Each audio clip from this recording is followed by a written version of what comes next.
السلام علیکم ورحمۃ اللہ وبرکاتہ۔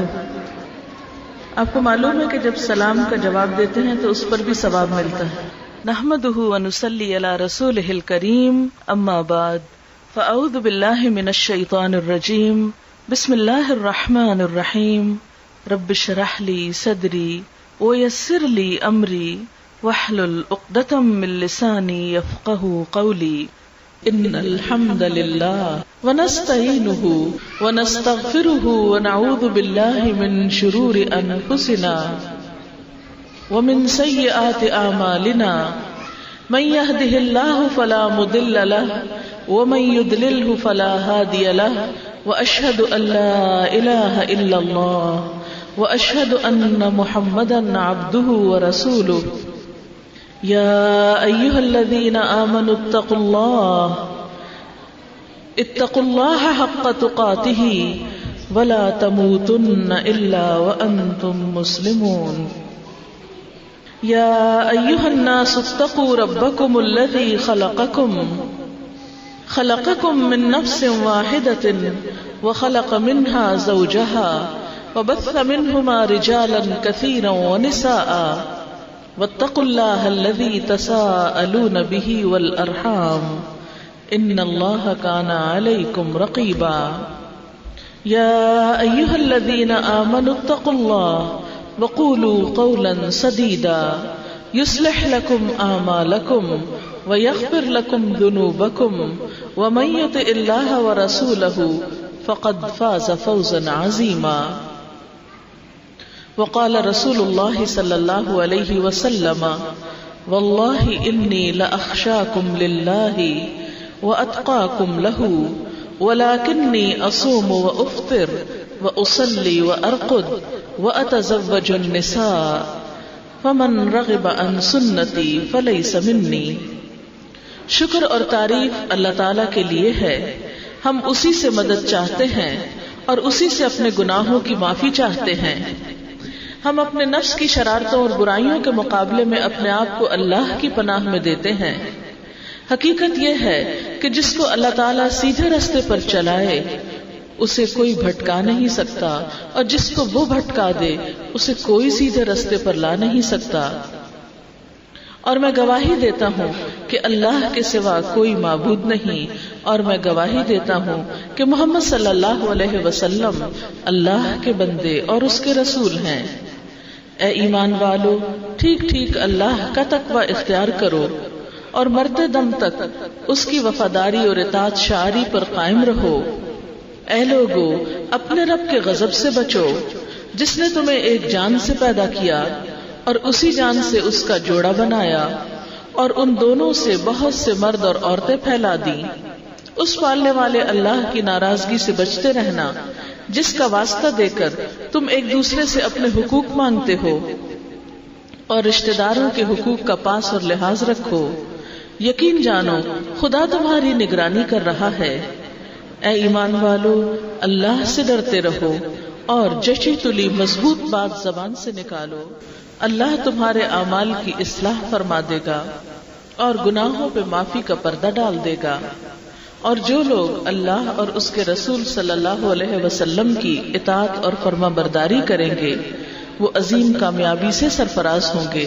اور نبی صلی اللہ علیہ وسلم نے فرمایا، خدا کی قسم میں تم سب میں خدا سے زیادہ ڈرنے والا ہوں، تم سب میں اس سے زیادہ اس کی ناراضگی سے بچنے والا ہوں، لیکن میرا حال یہ ہے کہ میں کبھی نفلی روزے رکھتا ہوں، کبھی بغیر روزے کے رہتا ہوں، راتوں کو نماز بھی پڑھتا ہوں اور سوتا بھی ہوں، اور میں نکاح بھی کرتا ہوں، بس جو میری اس سنت سے منہ پھیرے اس کا مجھ سے کوئی تعلق نہیں۔ معزز خواتین، اس وقت جو عبارت میں نے آپ کے سامنے پڑھی ہے یہ مسنون خطبے کی عبارت ہے جو نکاح کے موقع پر پڑھا جاتا ہے۔ عام طور پر مردوں کے اندر ہی نکاح ہوتا ہے، وہی خطبہ پڑھتے ہیں اور بات ختم ہو جاتی ہے۔ خواتین کو نہیں پتا چلتا کہ اس موقع پر کیا پڑھا گیا اور اس میں ہمارے لیے کیا ہے، کیا تعلیم ہے، کیا سکھایا گیا ہے اور ہم کو کیا کرنا ہے۔ تو بات یہ ہے کہ اللہ تعالیٰ کا کوئی بھی حکم، نبی صلی اللہ علیہ وسلم کا کوئی بھی طریقہ ایسا نہیں کہ جو بے مقصد ہو، بے معنی ہو۔ اس میں ہر موقع کی مناسبت سے ہمارے لیے ایک خوبصورت رہنمائی پائی جاتی ہے۔ تو آئیے دیکھتے ہیں کہ اس خطبے کے اندر ہمارے لیے کیا رہنمائی ہے. سب سے پہلے تو ہم دیکھتے ہیں کہ اس میں اللہ تعالیٰ کی تعریف بیان کی گئی ہے. ان الحمد للہ، بے شک تعریف اللہ کے لیے ہے، شکر اللہ کے لیے ہے. کیوں؟ اس لیے کہ یہ خوشی کا موقع بھی تو اللہ نے دیا ہے. حقیقت یہ ہے کہ بندے کی زندگی میں جو بھی نعمتیں ہیں، ہماری زندگی میں جو بھی خوشیاں ہیں، وہ اللہ تعالیٰ کے اذن اور اس کی توفیق سے ہیں. اگر وہ نہ چاہے تو ہم خوش نہیں ہو سکتے، خوشیاں نہیں مل سکتی. اس لیے جب بندہ مومن خوشی کے موقع پر اللہ کو یاد کرتا ہے، اس کی تعریف کرتا ہے، اس کا شکر ادا کرتا ہے، تو اللہ تعالیٰ بھی اس سے راضی ہوتے ہیں اور اس کے درجات میں اضافہ فرماتے ہیں. وَنَسْتَعِينُهُ، اور ہم اس سے مدد چاہتے ہیں. زندگی کا یہ موقع ایک اہم موقع ہے، ایک مشکل مرحلہ اور ایک ڈیفیکلٹ ڈیسیژن ہوتا ہے. ایسے موقع میں انسان کچھ توہمات کا، تذبذب کا شکار ہوتا ہے کہ معلوم نہیں اس نکاح کے بعد، شادی کے بعد حالات کیسے ہوں، تعلقات کیسے ہوں. تو اس موقع پر انسان جب اللہ سے مدد مانگ لیتا ہے تو اس کی فکر اور خوف میں کمی ہو جاتی ہے. اور اہل ایمان کو تو ویسے بھی چاہیے کہ وہ اپنے معاملات میں اللہ تعالیٰ پر بھروسہ کیا کریں اور اس سے مدد مانگا کریں. وَنَسْتَغْفِرُهُ، اور ہم اس سے بخشش مانگتے ہیں. گناہوں کی بخشش اس موقع پر، شادی کے موقع پر. جی ہاں، اس لیے کہ ہمارا حال یہ ہے کہ اللہ تعالیٰ تو ہمیں خوشیاں عطا کرتے ہیں اور ہم عین خوشی کے موقع پر ہی اس کو ناراض کرتے ہیں. ہم شادیوں میں کئی ایسے کام کرتے ہیں جس سے اللہ تعالیٰ ناراض ہوتے ہیں یا وہ اللہ تعالیٰ کی پسند کے کام نہیں.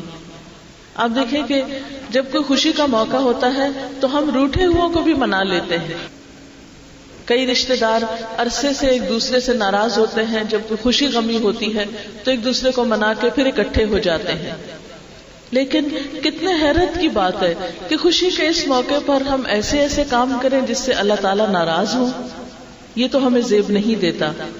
وہ کون سے کام ہیں جو ہم اس موقع پہ کرتے ہیں، ہمیں معلوم بھی ہے کہ اللہ تعالیٰ کو پسند نہیں، پھر بھی ہم اپنا دل خوش کرنے کو وہ کرتے رہتے ہیں. مثال کے طور پر ہم میں سے سب مسلمان یہ اچھی طرح جانتے ہیں کہ نماز جو ہے وہ فرض ہے. دن میں اللہ تعالیٰ نے 5 نمازیں فرض کی ہیں. کوئی بھی شخص حضور صلی اللہ علیہ وسلم کے زمانے میں اس بات کا سوچ بھی نہیں سکتا تھا کہ وہ مسلمان کہلائے اور نماز نہ پڑھے. لیکن آج ہم چھوٹی چھوٹی باتوں میں نماز چھوڑ دیتے ہیں اور پھر افسوس یہ کہ خوشی کے موقع پر نماز چھوڑ دیتے ہیں. کبھی تیاری میں نماز چھوڑ دیتے ہیں، کبھی شادی کے وقت میں نماز چھوڑ دیتے ہیں. اور دلہنوں کے لیے تو نماز ایک بہت ہی عجیب بات سمجھی جاتی ہے کہ زیور پہن کے، کپڑے پہن کے وہ نماز پڑھیں. ایسا لگتا ہے کہ اس کے لیے تو نماز ہی معاف ہے، حالانکہ نماز تو کسی حال میں معاف نہیں. تو جس شادی کی زندگی کی ابتدا اور آغاز ہی اللہ کی نافرمانی سے ہو رہی ہے، اس میں پھر خوشیاں کہاں سے آئیں؟ پھر اسی طرح ہم جانتے ہیں کہ اللہ تعالیٰ نے ایک مسلمان کے اوپر دوسرے مسلمان کی عزت حرام کی ہے. لیکن بعض اوقات ہم شادی کے موقع پر اکٹھے ہوتے ہیں تو اس موقع پر کسی کی غیبت کر لی، کسی کا گلہ کر لیا، کسی کو طعنہ دے دیا، کسی کا مذاق اڑا لیا، کسی کے کپڑے یا کسی کے ہیئر سٹائل یا کسی کے میک اپ کے اوپر ہنس پڑے. اگر وہاں بیٹھ کے نہ بھی ہم کسی کو کچھ کہیں تو بعض اوقات آپ نے دیکھا ہوگا لوگ گھر تو پہنچے، راستے میں گاڑی میں ہی تبصرے شروع کر دیتے ہیں. فلاں نے ایسا کپڑا پہنا ہوا تھا، فلاں کا زیور ایسا تھا، وہ تو فلاں کے پاس تو ہے ہی کچھ نہیں، وہ تو ہر دفعہ وہی پہن کے آ جاتا ہے اور اس کو تو میک اپ کرنے کا کوئی طریقہ ہی نہیں پتا. ایسی ایسی باتیں ہم کر کے اپنے گناہوں میں اضافہ کرتے ہیں اور اللہ تعالیٰ کو ناراض کرتے ہیں، کیونکہ اللہ تعالیٰ کو اپنی ساری مخلوق سے بہت پیار ہے. اس کو بالکل یہ بات اچھی نہیں لگتی کہ مخلوق میں سے ایک بندہ اٹھ کے دوسرے بندے کے بارے میں برے برے لفظ کہے، اس کا مذاق اڑائے یا اس کے کپڑوں اور اس کی شکل و صورت کے اوپر کوئی ایسی بات کرے. پھر آپ دیکھیے کہ اللہ تعالیٰ کو ریاکاری، دکھاوا، نمود و نمائش بالکل پسند نہیں. یعنی اس کو یہ تو اچھا لگتا ہے کہ کوئی اچھے کپڑے پہنے، خوشی کے موقع پر خوشی کا اظہار کرے، اللہ کی نعمت کا اظہار کرے. قرآن پاک میں فرمایا وَأَمَّا بِنِعْمَةِ رَبِّكَ فَحَدِّثْ، اپنے رب کی نعمت کا اظہار کرو. لیکن اچھے کپڑے پہن کر اگر انسان خود کو بڑی چیز سمجھنے لگے، اپنے آپ میں پھولے نہ سمائے، دوسروں کو حقیر سمجھے یا دوسروں کا مذاق اڑائے یا دوسروں کی غربت پر ان کو حقیر سمجھے، تو یہ بات اللہ تعالیٰ کو پسند نہیں، یہ چیز اس کو ناراض کرنے والی ہے. اور پھر اسی طرح اللہ تعالیٰ کو یہ پسند نہیں کہ ہم دکھاوا کریں، یعنی اچھا کپڑا پہنے مگر دکھاوے کی نیت سے نہیں کہ ہم دوسروں کو مروب کریں، امپریس کریں کہ ہمارے پاس بہت اچھا اور کسی کے پاس نہیں ہے. پھر اسی طرح اللہ تعالیٰ کو اسراف پسند نہیں. اسراف کیا ہوتا ہے؟ اپنی حد سے بڑھ کے خرچ کرنا.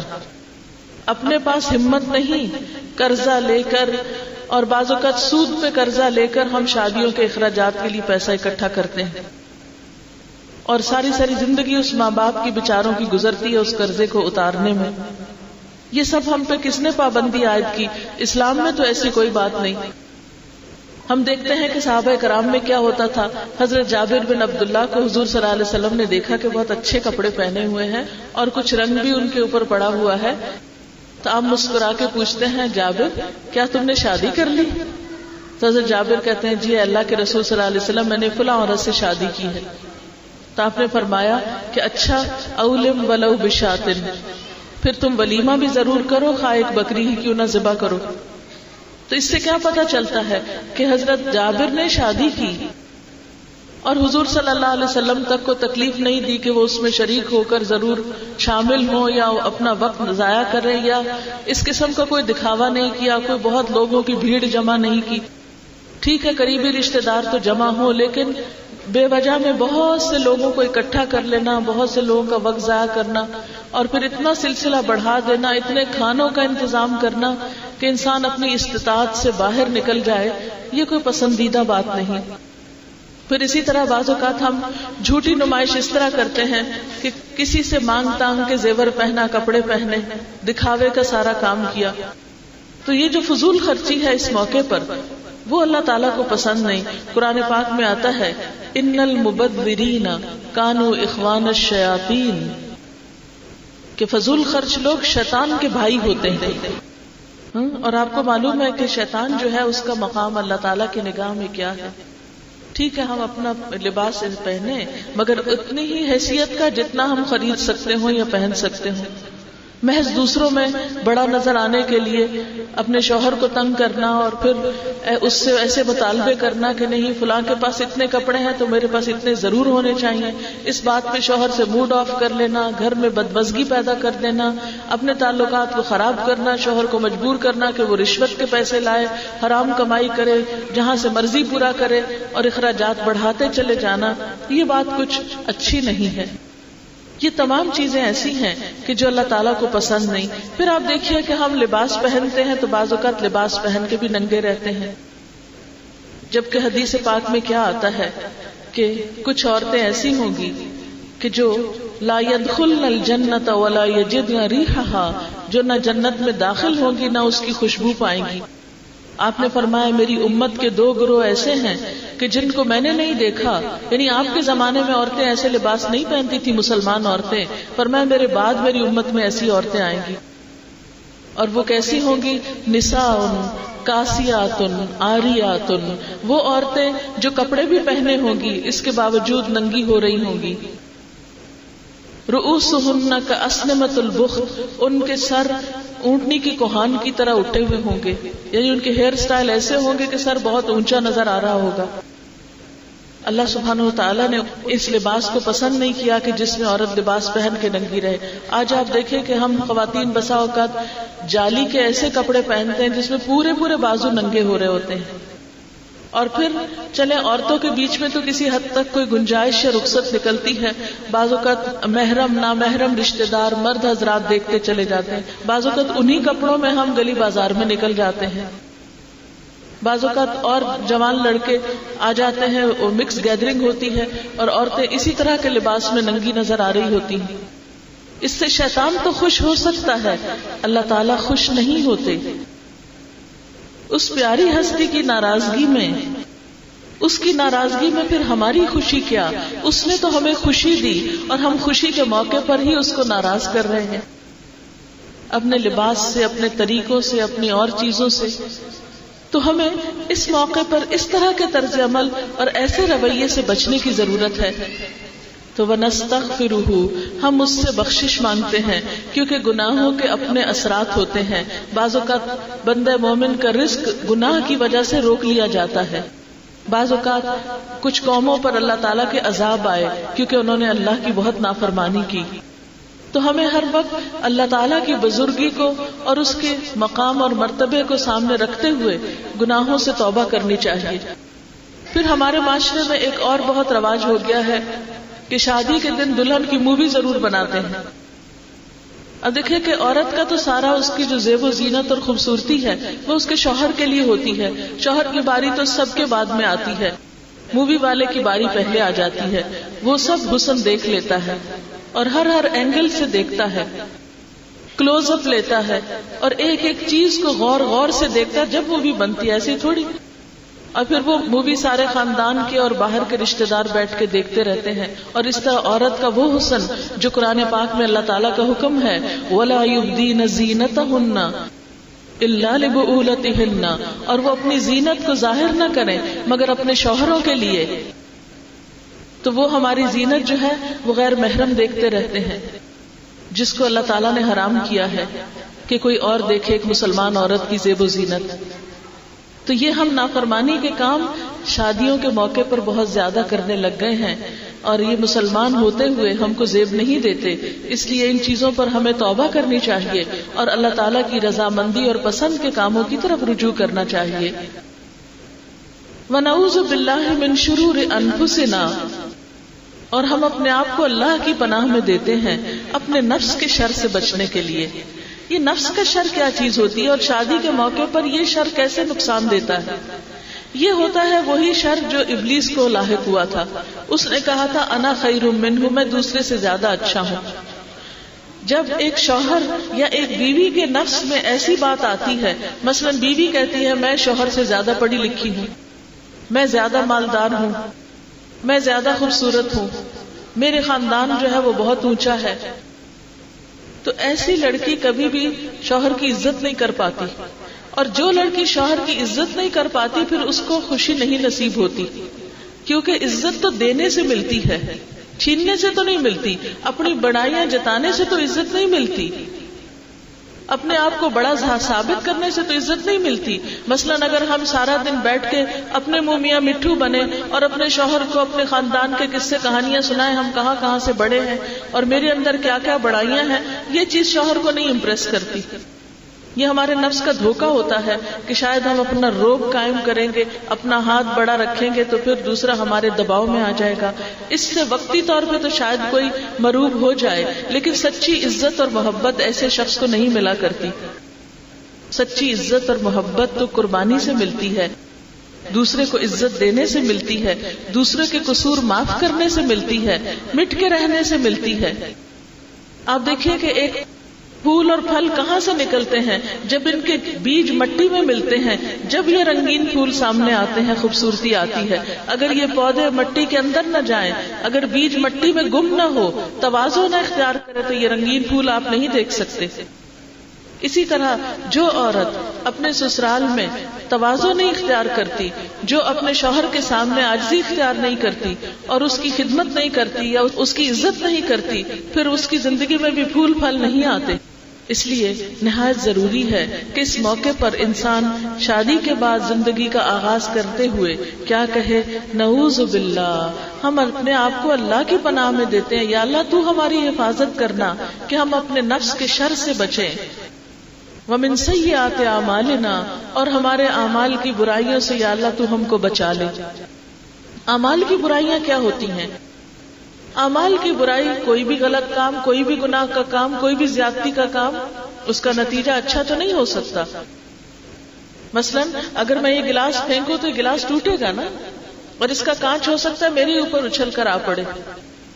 تو ایسے ہی غصے کی حالت میں یا ہم زیادتی کرتے ہوئے بسا اوقات ایسے کام کر جاتے ہیں جس سے دوسروں کو تکلیف ہوتی ہے، اور بسا اوقات اس کا نقصان خود ہماری اپنی ہی ذات کو پہنچتا ہے. جب ہم کسی کے ساتھ برا کریں گے تو پھر اچھائی کی توقع تو نہیں رکھ سکتے. تو یا اللہ ہم انسان ہیں، بھولنے والے ہیں، کمزور ہیں، اگر ہم سے کسی کے حق میں بھی کوئی زیادتی ہو جائے تو تو ہم کو معاف کر دے اور اس کے برے شر سے ہم کو تو محفوظ رکھے تاکہ ہم انسانوں کے اندر خوشگوار زندگی بسر کر سکیں. پھر اسی طرح من یہدہ اللہ فلا مضل لہ، جس کو اللہ ہدایت دے اس کو کوئی نہیں بھٹکا سکتا. اور اللہ تعالیٰ کب ہدایت دیتے ہیں؟ جب کوئی بندہ خود سیدھا رہنا چاہے. جو بندہ سیدھا رہنا چاہے، جو سیدھے رستے پہ چلنا چاہے، اچھے کام کی بس نیت کر لے، رستہ دکھانا اس کو پھر اللہ کا کام ہوتا ہے. اور جو حجتیں کرے، بہانے کرے، عذر ڈھونڈے، ادھر ادھر کھسکے کہ بس کوئی طریقہ ہو کہ ٹل جائے مجھ سے یہ سب کچھ، تو ایسے شخص کو پھر وہ راستہ نہیں ملا کرتا. اللہ کا وعدہ ہے وَيَهْدِي إِلَيْهِ مَن يُنِيبُ، وہ راہ دکھائے گا اس کو اپنی طرف جو رجوع کرے گا، جو پلٹے گا، جو اس سے راستہ مانگے گا. تو یہ زندگی میں ہدایت کیسے؟ شادی کے موقع پر ہدایت کون سی؟ کہ ہم اپنے رشتہ داروں کے ساتھ، اپنے عزیزوں کے ساتھ کس طرح کا معاملہ کریں، ہماری زندگی میں کیسے خوشی آئے، کیسے سکون آئے. کیونکہ آپ جانتے ہیں کہ شادی کا مقصد قرآن پاک میں کیا بتایا گیا، یعنی شادی کیوں کی جاتی ہے.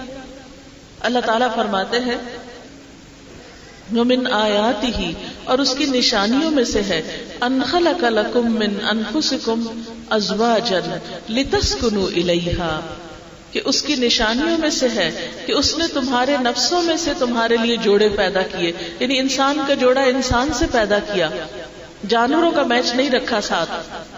کیوں بنایا؟ لِتَسْكُنُوا إِلَيْهَا، تاکہ تم اس سے سکون پاؤ. تو شادی کا مقصد تو سکون حاصل کرنا ہے، خوشیاں پانا ہے، ایک انسان کو دوسرے کے لیے مددگار بننا ہے.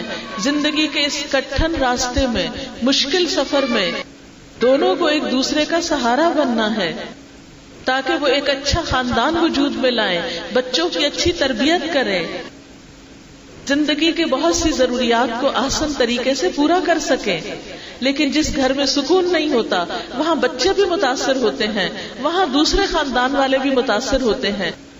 ایسا نہیں ہوتا کہ شوہر اور بیوی کی لڑائی کا نقصان صرف دو کو ہوتا ہے، ہر دو کو تو ہوتا ہی ہے، ہر دو خاندان کو بھی ہوتا ہے اور ان کے اولاد کو بھی ہوتا ہے. ایک گھر خدا نخواستہ جب ٹوٹتا ہے تو اس میں پھر نسلیں متاثر ہو جاتی ہیں. اس لیے ان دونوں کا باہم اچھا تعلق دونوں کے لیے بھی خوشی اور سکون کا باعث ہے، اور دونوں خاندانوں کے لیے بھی اور آگے نسلوں کے لیے بھی. اسی لیے حضور صلی اللہ علیہ وسلم نے کرائیٹیریا یا ایک معیار کیا مقرر کیا کہ جب تم شادی کرو تو دیندار عورت سے کرو. آپ نے فرمایا کہ عورت سے 4 وجوہات میں شادی کی جاتی ہے، اس کے مال، اس کے حسب نسب، اس کے حسن اور اس کے دین کی وجہ سے. فاظفر بذات الدین تربت یداک، تمہارے ہاتھ خاک آلود ہوں، تم دین والی کو اختیار کرو جس کے اندر خدا کا خوف ہوگا، جس کے دل میں خدا کی محبت ہوگی، پھر اس سے تمہیں زندگی کا سکون اور سکھ نصیب ہوگا کیونکہ وہ اللہ سے ڈرتے ہوئے معاملہ کرے گی. اسی لیے ہم دیکھتے ہیں کہ یہاں کلمہ شہادت کے بعد 3 آیات آئی ہیں جن میں 4 دفعہ تقویٰ کا حکم ہے، یعنی اللہ سے ڈرنے کا حکم ہے کہ لوگوں خدا کا خوف کرو. کیونکہ انسانوں کے حقوق اس وقت تک ادا نہیں ہو سکتے جب تک انسان انسانوں سے اللہ سے ڈر کے معاملہ نہ کرے. اور اللہ سے ڈرنے کا مطلب کیا ہے کہ انسان یہ جانے کہ میں کچھ بھی زیادتی کسی کے ساتھ کروں گا میرا رب مجھ کو دیکھ رہا ہوگا. آپ دیکھیں کہ عام طور پر جب تعلقات میں خرابی آتی ہے تو کیا ہوتا ہے، بعض اوقات جھوٹ بولا جاتا ہے، ایک دوسرے پہ الزام تراشی کی جاتی ہے، شوہر بیوی پہ، بیوی شوہر پہ الزام لگاتی ہے، پھر اسی طرح دونوں خاندانوں میں اور جھگڑے اور جھڑپیں شروع ہو جاتی ہیں. اس ساری بدمزگی میں دراصل بنیادی وجہ کیا ہوتی ہے کہ خدا کا خوف نہیں ہوتا. جس دل میں اللہ کا ڈر ہو وہ دوسرے کو معاف بھی کر لیتا ہے، دوسرے کا عذر بھی قبول کر لیتا ہے، دوسرے کے ساتھ وہی معاملہ کرتا ہے جو اپنے ساتھ کرتا ہے. آج ہم دیکھتے ہیں کہ ہمارے گھروں میں سکون کیوں نہیں اور لڑائی جھگڑے کیوں زیادہ ہوتے ہیں، اس لیے کہ ہمارے ڈبل سٹینڈرڈز ہیں. ہم اپنی بیٹی کے لیے تو کچھ اور سوچتے ہیں، بہو کے لیے دوسری نظر رکھتے ہیں. اگر ہم اپنی بہو کے لیے بھی وہی نظر رکھیں جو بیٹی کے لیے، مثال کے طور پر ہوتا کیا ہے کہ اگر بیٹی مثلا صبح سوئی رہے نماز کے بعد یا سویر کے وقت، تو ہم کہتے ہیں بیچاری تھکی ہوئی ہے، رات دیر سے سوئی ہے، طبیعت خراب ہے، ابھی بچی ہے، چلو کوئی بات نہیں، اٹھ جائے گی. لیکن اگر بہو دیر سے اٹھے تو ہم سب کا ماتھا ٹھنک جاتا ہے کہ اس کو تو کوئی سلیقہ ہی نہیں، اور اس کو تو کوئی ادب تمیز ہی نہیں، اس کو تو کوئی خدمت کا پتہ ہی نہیں، اور یہ تو سارا دن سوئی ہی رہتی ہے، اور اس کو تو آرام ہی سوجا رہتا ہے.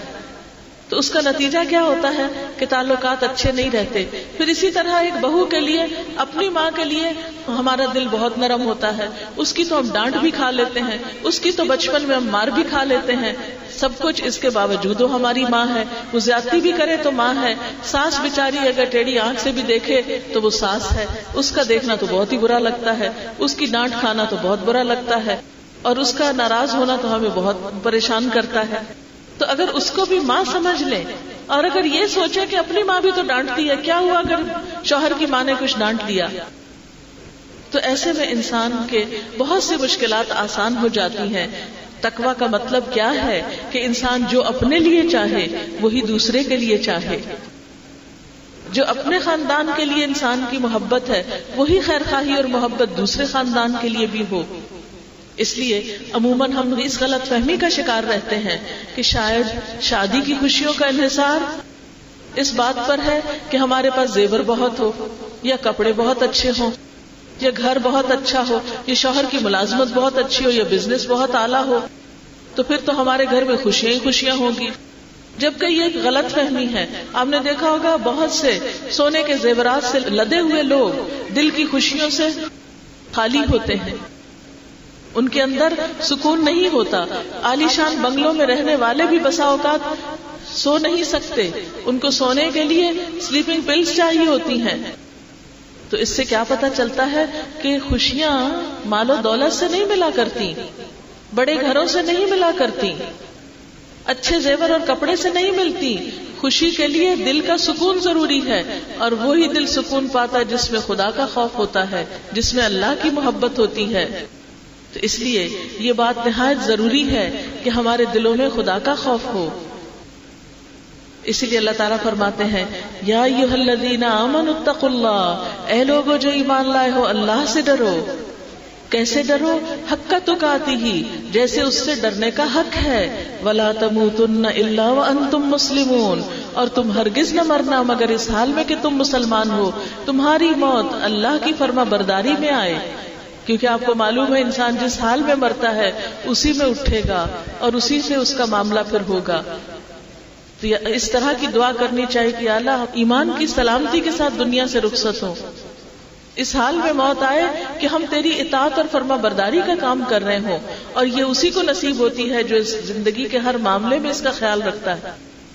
اگر ہم ہر معاملے میں خیال نہیں رکھیں اور کہیں اللہ کی مرضی کے کام، کہیں اپنی مرضی کے کام، کہیں دنیا کی مرضی کے کام، تو کیا خبر پھر اللہ کی مرضی میں موت آئے یا دنیا کی مرضی میں آئے. جب جانا اس کے پاس ہے واپس، تو پھر ہمیں زندگی کے قدم قدم پر ہمیں سوچ سمجھ کے زندگی بسر کرنی ہوگی کہ نافرمانی میں موت ہرگز نہ آئے. کیونکہ تقویٰ کا مطلب ہی کیا ہے کہ انسان اس دنیا کے سفر کو اس طرح گزارے کہ ہر طرف سے دامن سمیٹ لے. حضرت ابی ابن کعب سے حضرت عمر رضی اللہ تعالیٰ عنہ نے پوچھا تھا تقویٰ کیا ہے؟ آپ نے فرمایا کبھی کانٹوں والے جنگل میں چلے پھرے ہو؟ نے کہا ہاں. پوچھا کیسے چلے؟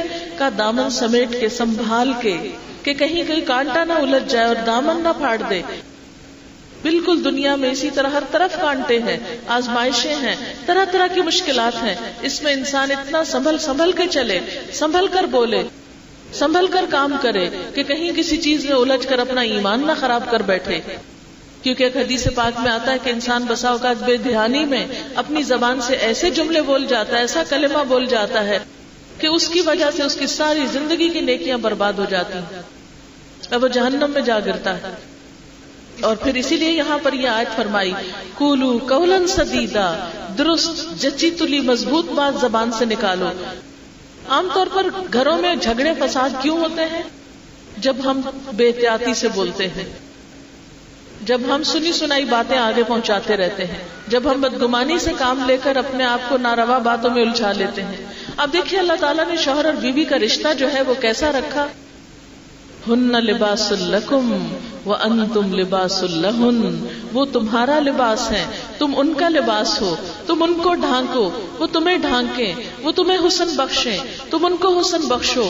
وہ تمہارے لیے آرام کا ذریعہ ہو، تم ان کے لیے آرام کا ذریعہ بنو، سکون کا ذریعہ بنو. وہ تمہاری زینت، تم ان کی زینت. تم ان کے عیب پر پردہ ڈالو، وہ تمہارے عیب پر پردہ ڈالے. لیکن افسوس یہ کہ آج گھروں میں ہی ایسے لوگ ہوتے ہیں جو ایک دوسرے کے عیب کھولتے رہتے ہیں، ایک دوسرے کی سطر توڑتے اور پھاڑتے رہتے ہیں، کہ ایک دوسرے کے عیب لوگوں کے سامنے کھولتے ہیں. اب دیکھیں کہ شوہر کی کتنی عزت کی اللہ تعالیٰ نے حکم دیا ہے. قرآن پاک میں اللہ تعالیٰ فرماتے ہیں فالصالحات قانتات حافظات للغیب بما حفظ اللہ. نیک عورتیں شوہر کی فرما بردار ہوتی ہیں اور غائبانہ طور پر وہ شوہر کے حقوق کی حفاظت کرتی ہیں. یعنی عورت اور مرد دونوں کے لیے ویسے تو لازم ہے کہ وہ ایک دوسرے کے عیب عوام میں بیٹھ کے نہ بولا کریں، لیکن ہمارے یہاں کتنے افسوس سے کہنا پڑتا ہے کہ آپس کے جھگڑوں کو باہر جا کے ڈسکس کرتے ہیں اور ہر ایک کو بتاتے رہتے ہیں. چلے کسی ایک کو تو بتایا، اپنے دل کا غم ہلکا کیا، کوئی مشورہ لیا، لیکن ہر ایک کے ساتھ بیٹھ کر یہ برائیاں کرنا، میرے شوہر نے یہ کیا، میری ساس نے یہ کیا، فلانا ایسا فلانا ایسا. اور اس کا ہوتا کیا نتیجہ؟ جب ایک ہی غلط بات کو ہم بار بار دہراتے ہیں، وہ ہمارے دل میں زخم تازہ رہتا ہے اور پھر ہم اس سے نکل ہی نہیں پاتے. غم کا علاج کیا؟ غم بھلاؤ. غم کا علاج یہ نہیں کہ غم کے تذکرے ہر ایک سے کرو بیٹھ کے. اور پھر ہمارے ہاں کہاں اتنے سنسیئر لوگ کہ وہ ہمیں اچھا مشورہ دیں، جو ہمیں پسند نہ آئے تو پھر بھی وہ ہمیں دے مشورہ تاکہ ہماری اصلاح ہو جائے. اور اچھا کوئی دے تو ہم سننا کہاں چاہتے ہیں، قبول کہاں کرنا چاہتے ہیں. تو اس لیے مسلمان عورت کی اللہ تعالیٰ نے ذمہ داری رکھی کہ وہ شوہر کی فرما برداری کرے. ایک حدیث میں آتا ہے کہ عورت اپنے شوہر کے معاملے میں کسی دوسرے کی بات نہ مانے. اسی طرح آپ صلی اللہ علیہ وسلم نے فرمایا خدا پر ایمان رکھنے والی عورت کے لیے جائز نہیں کہ وہ اپنے شوہر کے گھر میں کسی ایسے کو آنے دے جس کا آنا شوہر کو پسند نہیں، اور گھر سے ایسی صورت میں نکلے جب نکلنا شوہر کو پسند نہ ہو. عورت شوہر کے معاملے میں کسی دوسرے کی بات نہ مانے. آپ صلی اللہ علیہ وسلم نے فرمایا عورت جب 5 وقت کی نماز پڑھے، اپنی آبرو کی حفاظت کرے، شوہر کی فرما بردار رہے، وہ جنت کے جس دروازے سے چاہے داخل ہو جائے. پھر اسی طرح شوہروں کو بھی یہ حکم دیا گیا کہ وہ اپنی بیویوں کے ساتھ اچھا سلوک کریں. یہاں تک فرمایا فَإِن كَرِهْتُمُوهُنَّ، اگر تم ان کو ناپسند بھی کرو، فَعَسَىٰ أَن تَكْرَهُوا شَيْئًا، تو ہو سکتا ہے ایک چیز تمہیں ناپسند ہو، وَيَجْعَلَ اللَّهُ فِيهِ خَيْرًا كَثِيرًا، اور اللہ اس میں بہت بڑی بھلائی رکھ دے. یعنی یہ زندگی اس میں خوشیاں بھی ہیں اور تکلیفیں بھی ہیں. انسان جب تکلیف آئے تو خوشی کا زمانہ یاد کر لے. شوہر کی طرف سے کوئی تکلیف دہ بات سننے کو ملے تو اس کی طرف سے کسی اچھی بات کو یاد کر لے، کیونکہ ادفع باللتی ہی احسن، اس طریقے سے برائی کو دور کرو جو زیادہ اچھا ہو. اگر گھر میں کوئی تکلیف اور غمی ایسا دکھ آ جائے کہ جس میں کسی چیز سے محرومی کا اندیشہ ہو، تو ایسی صورت میں انسان کو ان نعمتوں کی طرف نظر ڈالنے کی ضرورت ہے کہ جو اللہ نے شادی کے بعد انسان کو دی ہوں. آپ صلی اللہ علیہ وسلم نے فرمایا تم شوہروں کی ناشکری سے بچو. تم میں سے ایک اپنے ماں باپ کے گھر دنوں تک بن بیاہی بیٹھی رہتی ہے، پھر اللہ تعالیٰ اس کو شوہر دیتا ہے، بچے دیتا ہے، پھر وہ اگر چھوٹی سی بات پہ شوہر سے ناراض ہو اٹھتی ہے تو کہتی ہے کہ میں نے تو اس گھر میں کبھی کوئی خوشی نہیں دیکھی. یعنی ساری نیکیوں پہ پانی پھیر دیتی ہے. ناشکرا پن ہے اور یہ اللہ تعالیٰ کو پسند نہیں. انسانوں کا شکر گزار نہیں ہوتا، وہ اللہ تعالیٰ کا بھی شکر گزار نہیں ہوتا. انسانوں کے ساتھ تو ہم غیروں کے ساتھ معاملہ کرتے ہیں، چھوٹی چھوٹی بات پہ تھینک یو بولتے ہیں، شوہر کو کبھی نہیں بولا.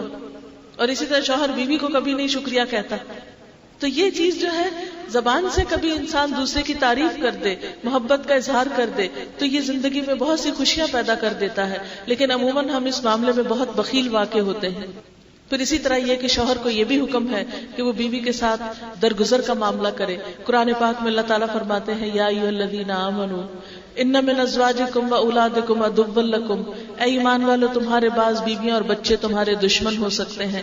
وَإِن تَعْفُوا وَتَصْفَحُوا وَتَغْفِرُوا فَإِنَّ اللَّهَ غَفُورٌ رَحِيمٌ، اگر تم معاف کر دو گے، درگزر کرو گے، بخش دو گے تو اللہ بھی غفور و رحیم ہے.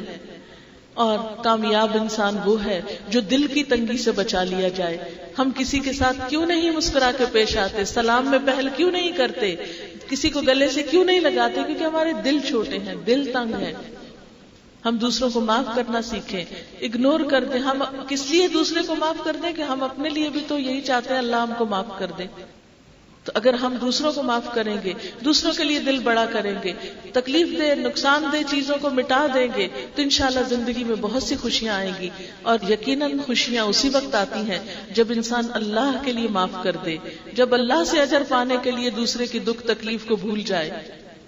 اور اگر انسان دوسرے کی تکلیف دہ بات کو پکڑ لے اور اس کے ساتھ جرا کرے اور بحث کرے اور اس کو بھلائے نہیں, تو زندگی میں کبھی خوشی نہیں آ سکتی.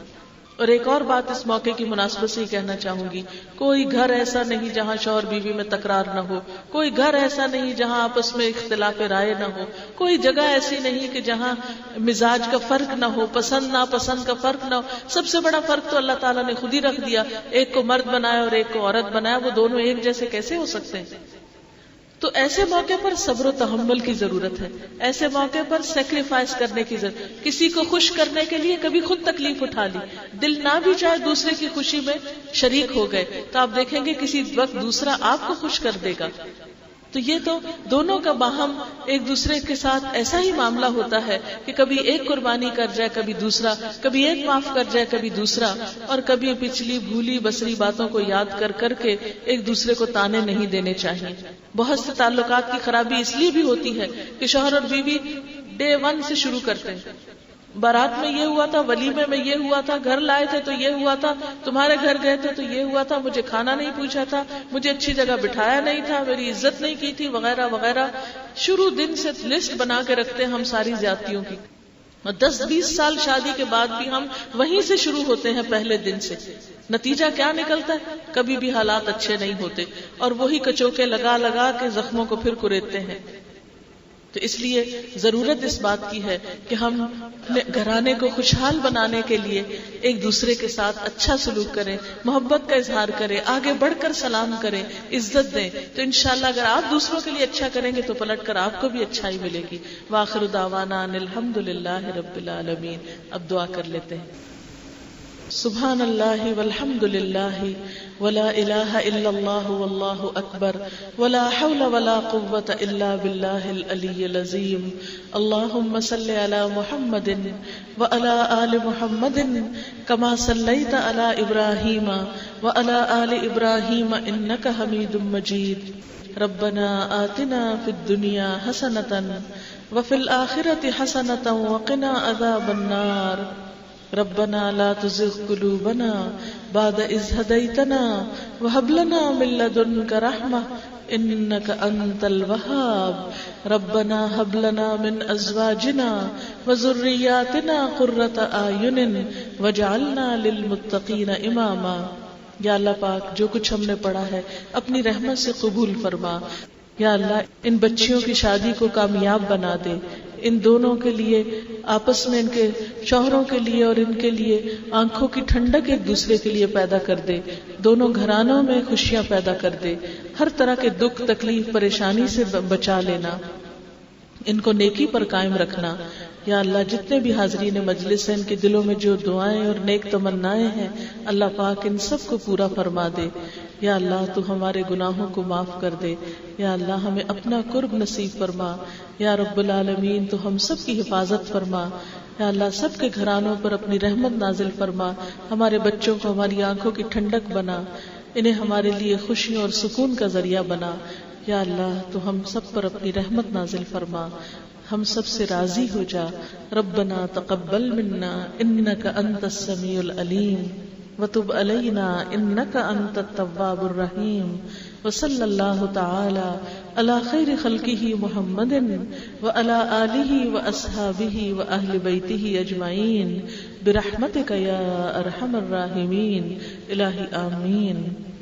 میں خاص طور پر ان سب بچوں کو بہت شکریہ ادا کرنا چاہتی ہوں جو اتنے اچھے بچے بن کر اتنے دیر چپ بیٹھے رہے ہیں اور اتنی باتیں سنی. اللہ کرے کہ آپ سب بہت خوش رہیں. آپ سب کا بہت شکریہ. السلام علیکم ورحمۃ اللہ وبرکاتہ. سبحانک اللہم وبحمدک نشہد ان لا الہ الا انت نستغفرک ونتوب الیک.